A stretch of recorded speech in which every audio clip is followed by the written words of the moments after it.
Thank you very much. This is Katy Gordon, who's the candidate for Glasgow North, introducing the next item, a debate on preventing the creation of a lost generation. To acknowledge the scandal of record numbers of young people being turned away from colleges in the depths of an economic recession. Liberal Democrats achieved real success in getting an increase in college places of 7,500 this year. But why is this motion necessary? Because Gordon Brown has failed for over 10 years to rein in the banks and the City of London.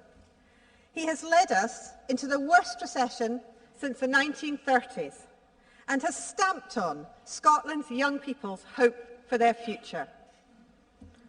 We know that unemployment is well over 2 million. But did you know that well over a third of the unemployed, nearly 1 million young people, are under 25?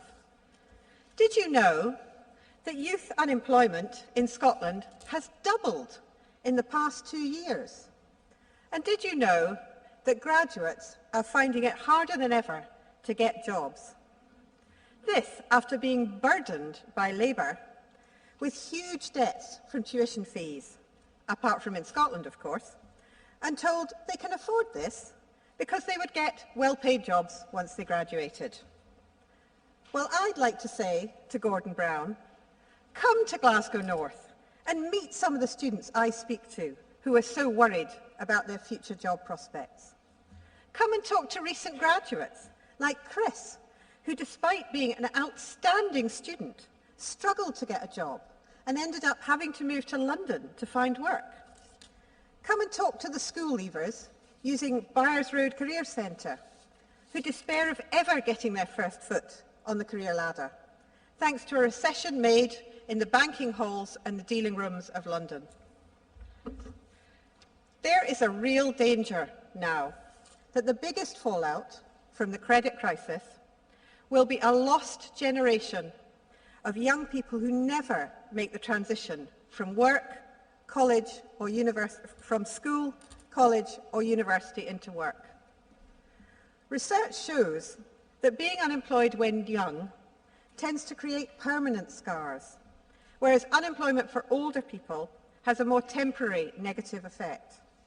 This applies not only to school leavers, but also to college and university graduates.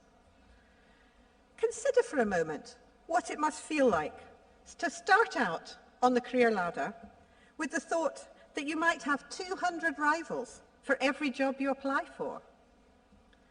The Prince's Trust carried out some research with 2,000 young people last December.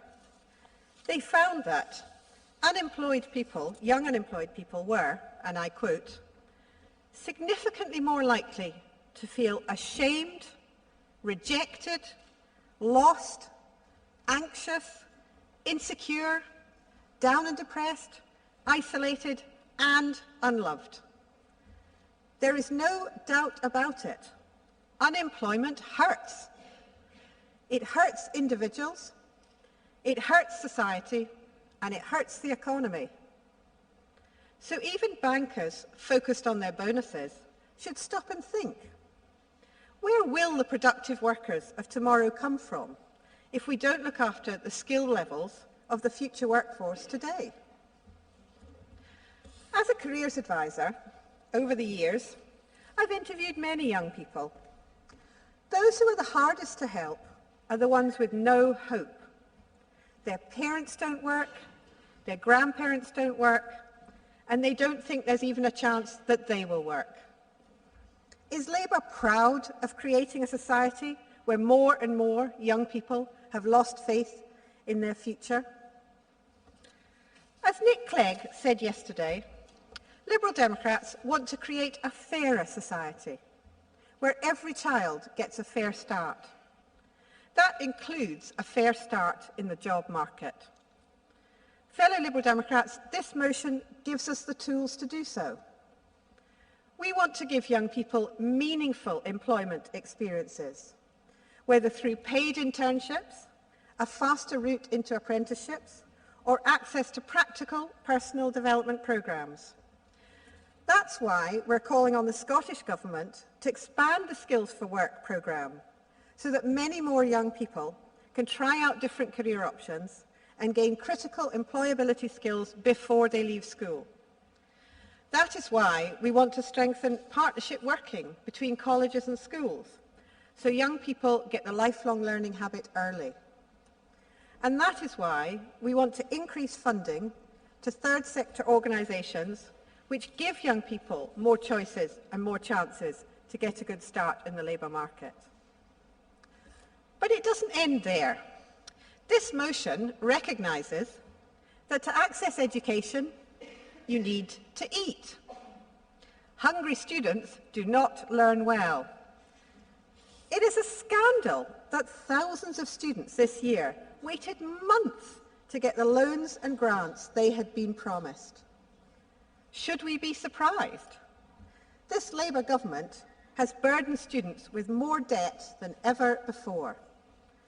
And it let the Student Loans Company so totally mismanage the process that some students are waiting even now for their loan or grant money. This cannot be allowed to happen again. We need to radically overhaul the leadership and operation of the Student Loans Company so that giving students their money on time is its #1 priority.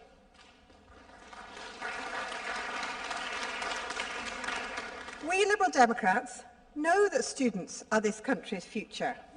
We can see it in this hall, where more and more young people are joining the only party that is committed to scrapping tuition fees across the whole of the UK. I see it in my constituency of Glasgow North, where students organised a flash mob of the Student Loans Company in Glasgow base. Why can't Labour see it? I will end by echoing the words of Martina Milburn, the Chief Executive of the Prince's Trust. She said, "We must invest in young people, rebuild their self-esteem, to ensure that today's unemployed do not become tomorrow's unemployable." Support the motion.